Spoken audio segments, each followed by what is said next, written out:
khangba kanba patient si watpa haigadra kari haini mature oidaba haina su lobigadra kano khara inferior complex haigadra moi asoba state center na haidare moigi mieng se ai de khangba yamna waba ad karimta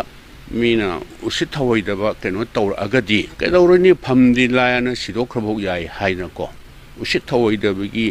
mieng na yang man ba haitare na khwaidagi laibak thiba thawdok haiba tare 2023 3rd May dagi thokpache masi aina sum yengjebani ko when pre plan man ba 3rd May da masigi thoningdaba thawdok si thokre laibak thibase nongan baga masi thokadore se khanba man ba male security advisor se mayamju ungtang yengbiu 3rd May da thoedna 4th May da ama pandagi khoi kede yai ma pandagi thabir ku yai kasu kaide ko 4th May da security advisor appoint thoeva Bengal cadre gi retire IPS officer ma adu hapa kasu kaide tawriba mawong sibo pre plan purely free plan man ba pre plan do tawbiro ba phanana ba shanti lakna ba athuba matamda shanti hanjalakna se adu mayam su hena khangbire na sahi ani pharka dore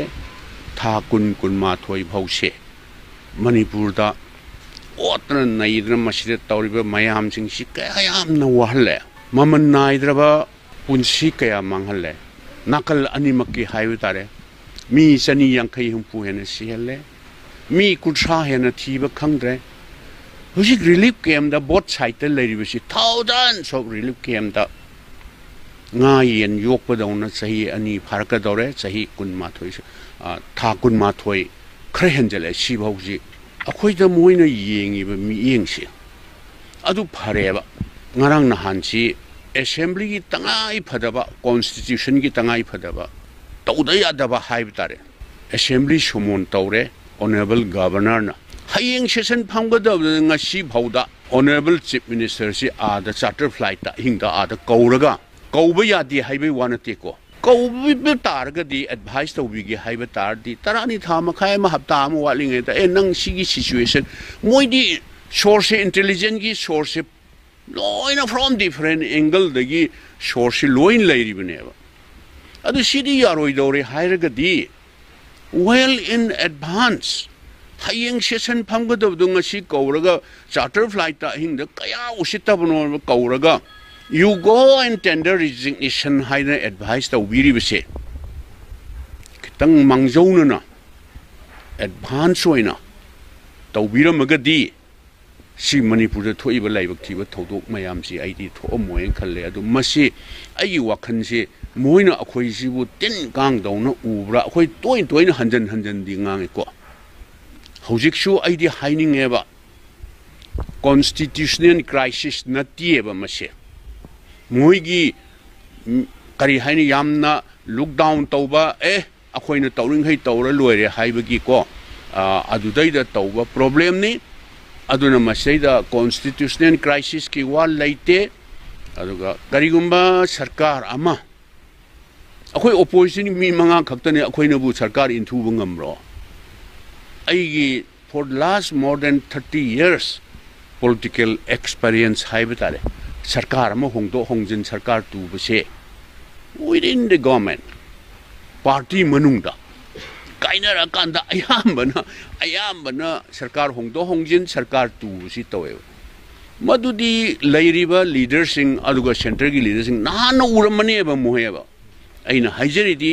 moigi leader sintok sinjin or natraga leader mahapa that is not our outlook manipur ki parja da yengi mi yengse yam usitaba mong maleba aduna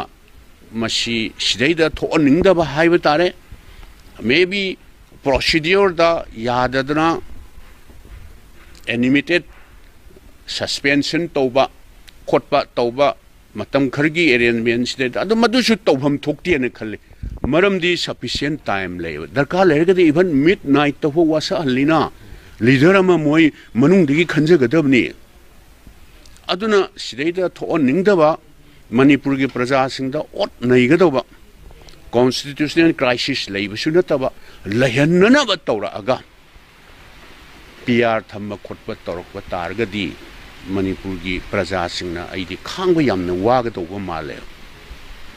khangba yamna waga do mali aduna moigi center gi mi yengse akhoi Manipur gi praja sing si ai hanjan di haijare akhoi ji kaisu usitaba karimta mi oina thadaba khandaba masigumba sidi aigi di pangdaba haigadra mature oidaba haigadra aidi sigumba si khangba yamna waeba pham ka shuda ka uidieba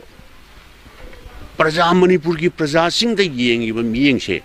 masidi sorry I can't tolerate hanasu ai khangba ngamde ai matik saba mi oramdaba yai adu matung da su sumaina usit thoidaba torko targadi phamdi lairna sidok khibna saruk sam hena phaye